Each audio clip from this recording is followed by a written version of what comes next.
మహిమ కలుగును గాక. క్రీస్తునందు ప్రియమైన దేవుని వాళ్ళరా, బాగున్నారా? ఎలా ఉన్నారు? సంతోషంగా ఉన్నారా?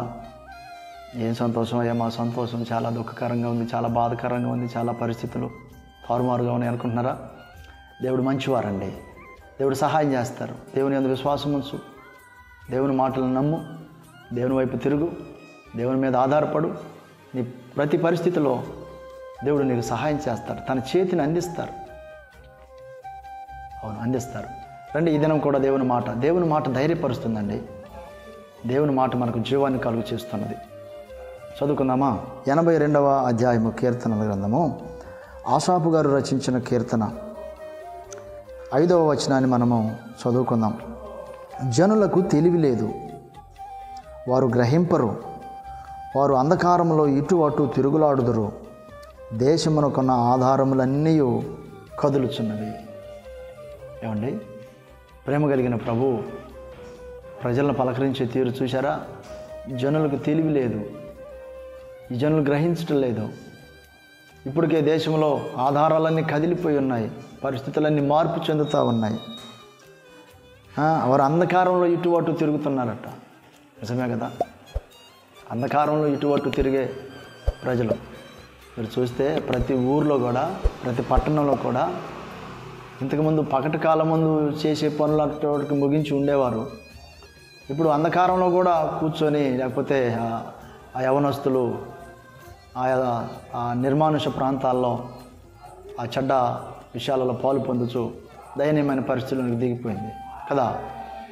అంధకారంలో అటు ఇటు తిరుగుతున్నారు. ప్రజలకు గ్రహింపు లేదు. దేశంలో కొన్ని ఆధారాలన్నీ కదిలిపోతూ ఉన్నాయి. ప్రజలకు మారు మనసు లేదు.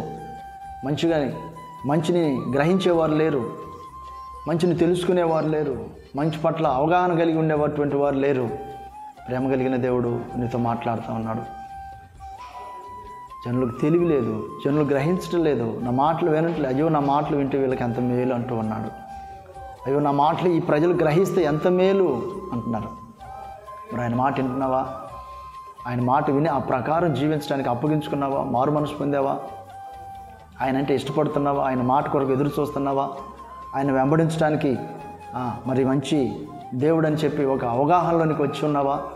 దేవుడు నిన్ను ఎంతో ప్రేమిస్తున్నాడనే సంగతిని అర్థం చేసుకున్నావా? ఇప్పటికే దేశ పరిస్థితులన్నీ కదులుతూ ఉన్నాయి కదా. ఏమండి, ఒకప్పుడు ఉన్న పరిస్థితులు లేవు, ఒకప్పుడున్న స్థితిగతులు లేవు, ఒకప్పుడున్న వాతావరణం లేదు, ఒకప్పుడున్న మానవుల్లో ఉన్న మానవ జీవితాల్లో ఉన్న సత సంబంధాలు లేవు, మానవుల మధ్య ఉన్న ప్రేమ లేదు. అన్ని ఆధారాలను కదిలిపోతూ ఉన్నాయి. గ్రహిస్తున్నావా? ఈ ప్రేమ కలిగిన దేవుడు ఒక్కడే మారినవారుగా ఉన్నారు. ఈ దేవుడు నీకు గ్రహింపు శక్తిని ఇచ్చునుగాక. ఆమేన్. చిన్న ప్రార్థన చేసుకుందామా? ప్రేమ కలిగిన కనికరము గల తండ్రి, గొప్ప దేవ, మీకు వందనాలు, స్తోత్ర. ప్రియ ప్రజలు తండ్రి, ఏ పరిస్థితుల్లో కొట్టుమిట్టలాడుతూ ఉన్నారో నాయనా, ఇప్పటికే దేశంలో కొన్ని ఆధారాలన్నీ కదిలిపోతా ఉన్నాయని సెలవిచ్చిన మీ మాట సత్యమైనది.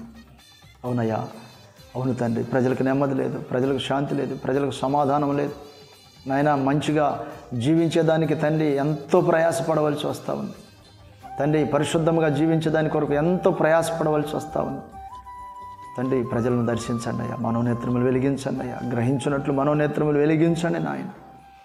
అయ్యా, మిమ్మల్ని